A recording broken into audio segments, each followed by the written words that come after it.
नमस्ते। हम आप सबको बेटी का विवाह गीत सुनाएंगे। बेटी अपने बाप से क्या बोलती है। काहे क चटैया पापा हो बिछौले बाड़, हमरा के बैठौले बाड़ हो। कैसन कर जायापन कैले बाड़, हमरा के बिसरौले बाड़ हो।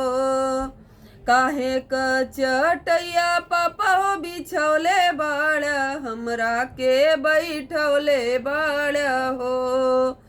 कैसन कर जायापन कैले बाड़, हमरा के बिसरौले बाड़ हो। कुसवन चटैया बेटी हो बिछौले बाड़ी, तोहरा के बैठौले बाड़ी हो।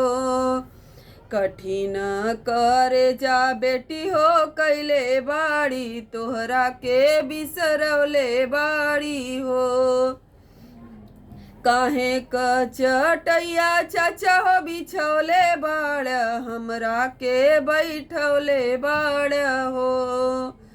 कैसन कर जायापन कैले बाड़, हमरा के बिसरौले बाड़ हो। कुसवन चटैया बेटी हो बिछौले बाड़ी, तोहरा के बैठौले बाड़ी हो।